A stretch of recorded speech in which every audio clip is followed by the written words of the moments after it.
Good morning, good afternoon, good night. My name is Volker de Jong and I will be the teacher of market research for this module. Before we start, a few rules. You can come to class unprepared. I will register attendance. You can switch off the camera if you want. Please do not use the chat function unless I ask you. I will not respond to mails. There's plenty of time during the meetings to ask questions, and I will make the PowerPoints as well as these recordings available on Blackboard. We will have 3 sessions. Each session has 3 subjects. You can see it. Today we will present an overview. I will tell you more about the use of secondary sources, and I will tell you more about collecting data. Next week, we will focus on quantitative versus qualitative research. I will tell you more about questionnaires and sampling, and I will tell you more about observations. And the last time, I will tell you more about interviewing, focus group interviewing, and a little bit about validity, reliability, and how to report and present your findings. A few examples of market research. When I was young, my mother got 3 jars of gherkins. They were numbered, jar number 1, number 2, number 3, and we were asked to taste the gherkins.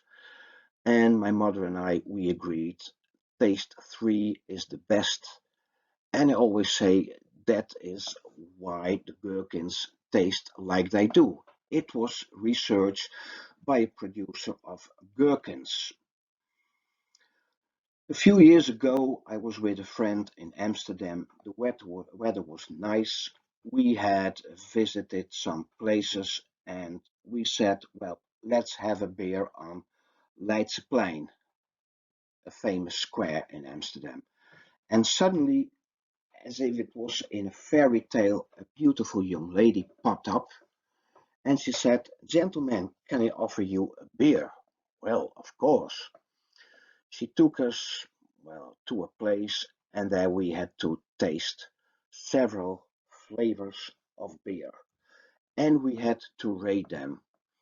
And my friend and we agreed beer number 3 out of 5 was the best one.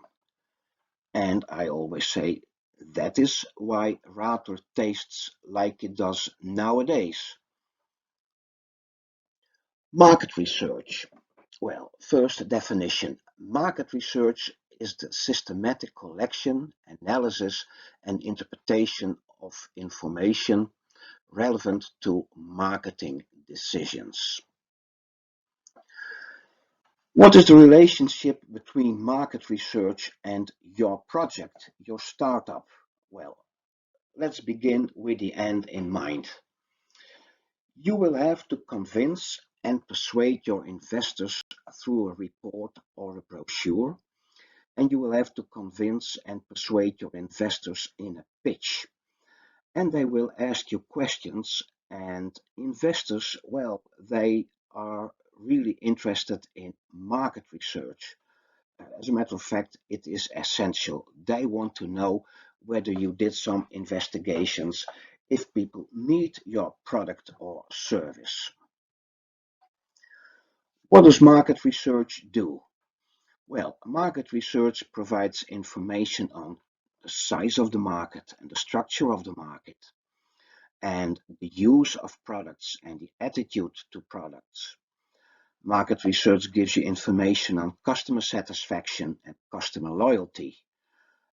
And it tells you more about effectiveness of promotion, effectiveness of pricing. And in market research, they do product tests. Well, like I told you with the gherkins and the Radler beer, that's all market research. Um, well, let's focus on it. Market size and structure, the value of the market, trends in the market, key consuming segments of the market, and also you need to chart your competition and what market share do they have. Um, how do you collect these data? Well, you use secondary sources such as government statistics, market reports, trends analyses, etc. The second box, use an attitude to products, awareness of suppliers. Do people know where their goods come from? And what do they think about them? What are the attitudes to the suppliers, to the products? And how often do they buy the product or service? And the way of collecting data on use of products and attitude products might be quantitative surveys. Customer satisfaction and loyalty is also an aspect of market research. What do customers find important? What influences what influences buying decisions, and how satisfied are the customers? And methods used are quantitative research. I will elaborate on that later on. Customer satisfaction and loyalty. What do the customers find important? I think this is a repetition, isn't it?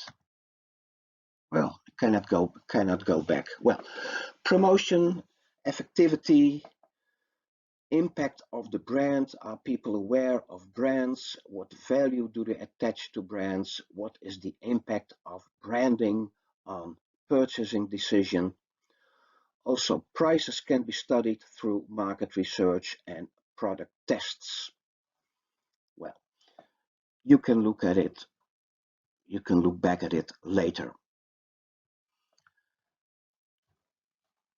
First, try to combine market research and the ANSOF matrix. If things went well, you are to a certain extent familiar with the ANSOF matrix.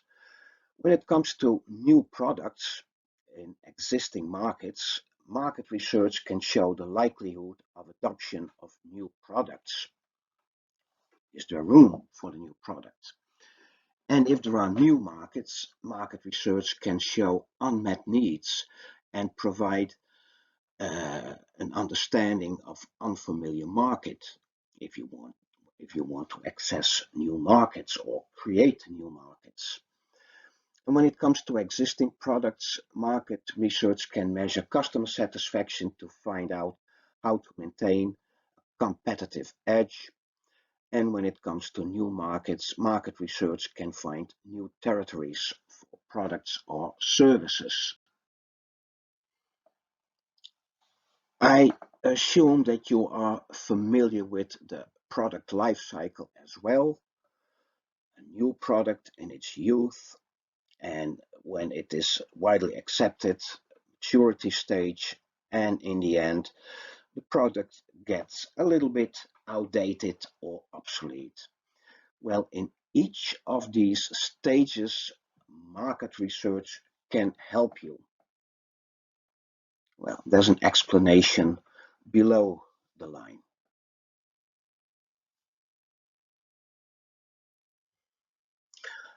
I assume you are familiar with the 4 Ps: product, price, place, promotion.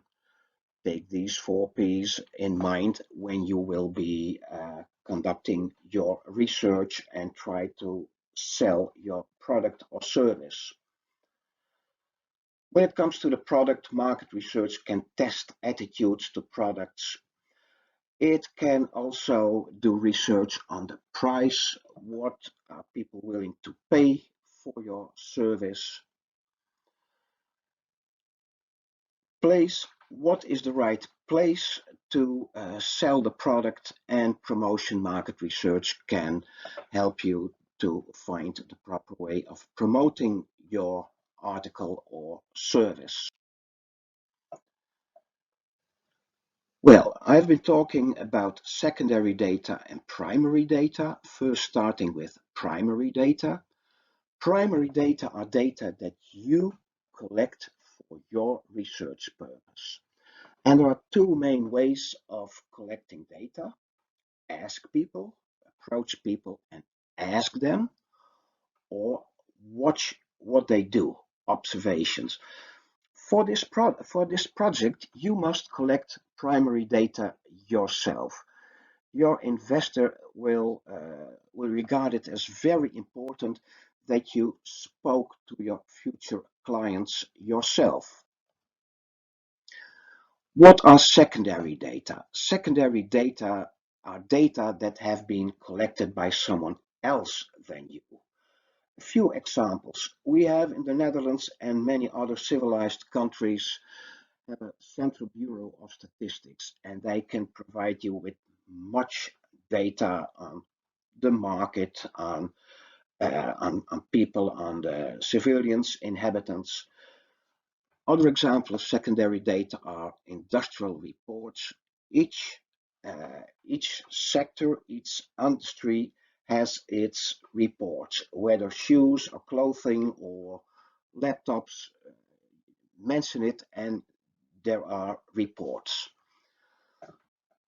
The bigger companies, they produce every year an annual report.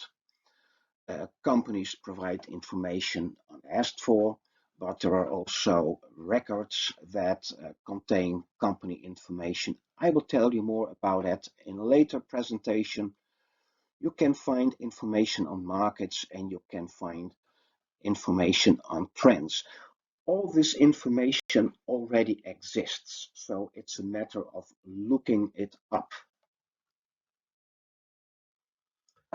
Collecting primary data.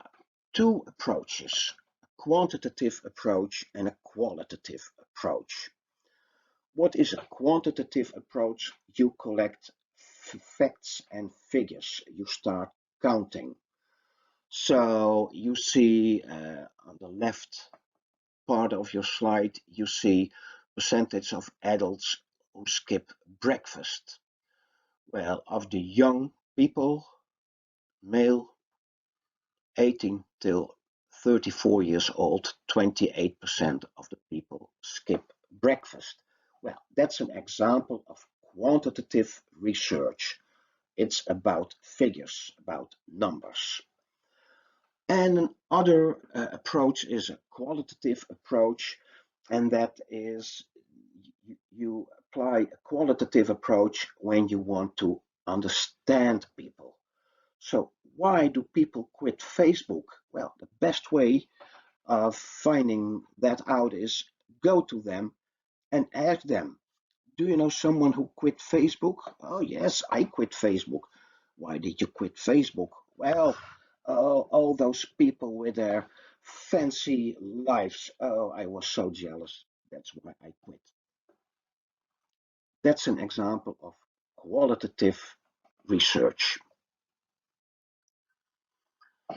Quantitative research, going back to quantitative research again, you have collected figures, numerical data, and the outcomes of your research can be expressed in numbers and figures and visualized in tables and graphs. Um, well, that's one of the things I will try to teach you. When is a table better and when is a graph better?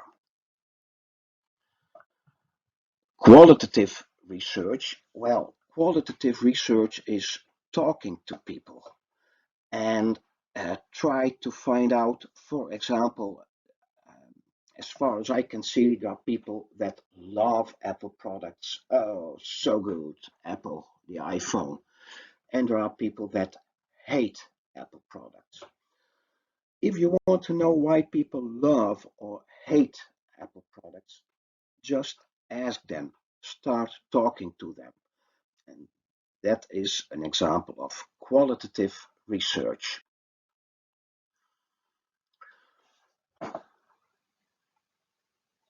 An example of quantitative research is working with questionnaires. What is a questionnaire? A questionnaire is a tool for collecting primary data in the form of highly structured information from a representative sample of respondents. Well, that's quite a complex description.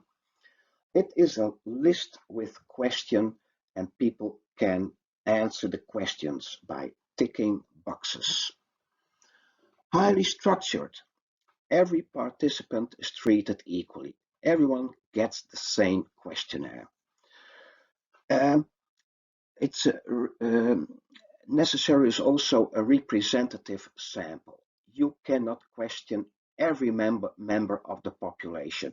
So if you want to sell shoes that are made of recycled plastic, well, you cannot ask every inhabitant of the Netherlands or another country. So you ask a few people. We call that a sample. And respondents, they are the people who participate in your research and fill out the questionnaire. So questionnaires, a list of questions, is a very uh, attractive way of collecting data, quantitative data. Well, here are a few examples. You must be familiar with questionnaires because we get bombarded with questionnaires. Everyone with an email account, you will get questionnaires. Um, you see on the right top, patient satisfaction survey. The terms survey and questionnaire are often mixed up, and most of the times they mean the same. Observations is also a way of collecting data. And what do? You watch at people, you observe them. And an example of that is Kellogg's. They invented several cereals, and they had certain assumptions how people eat these cereals. But when they observed people's breakfast rituals, they found out that people use the cornflakes completely different than they had in mind. Well, that's important information for a company. For instance, if people make a bowl of cornflakes the night before and they go to bed, well, the other day it's spongy, soft. Ugh. Well, they never expected it, but people act that way. So watch what people do. Uh, that's a very powerful tool. You can also conduct individual in-depth interviews. When you interview someone, well, customer loyalty, what is your favorite brand when it comes to denim, to jeans? Why? When people open their heart, we call that an individual interview. Every interview is different. Customer loyalty is a very good topic for an individual interview. Focus group interviews are interviews with a group of, well, 5, 6, 7, 8, 9 people. And in market research, it is often applied. They present new, uh, well, newly developed things, for instance, logos. Uh, Bigger companies, when they present a new design, a new logo, they always use a few focus groups to test how people react to the new logo. Validity and reliability. Again, we will come back to that later on in more detail. Validity is, did you apply the right methods of data collection? If you want to know if people buy organic coffee, well, you can ask, but maybe they lie to you. Best way of coming to know if people buy organic coffee is, can I check your cupboard? And reliability, are your data reflecting the truth? If people say that they always buy organic meat, are they telling the truth? Um, well, later more about that. We will come back to the reliability and validity more into detail. In the end of this module, you will report your findings and present them. When you collected primary and secondary data, you will present them in two ways: written, a report or a brochure, or presentation or a pitch. Well, again, we will come back to that later on, but a rule of thumb is always apply the 3C model. Concise, that means short. Don't use too many words, too much time. Keep it short and simple. Concise, clear. People must immediately understand what you're doing. And it must be complete. You should not leave you should not leave your presentation and then your audience has question marks of when they uh, have read your report that they think, but now I have many questions. And these 3 C's are conflicting. Concise and complete are conflicting. Nevertheless, it's up to you to make a decision. Summarizing. In this presentation, an overview was given of market research. The following topics were discussed. What is market research? Collect secondary and primary data, ways of collecting data, validity and reliability reporting. And in the next class, we will focus on collecting secondary data. Okay, that's it. Bye.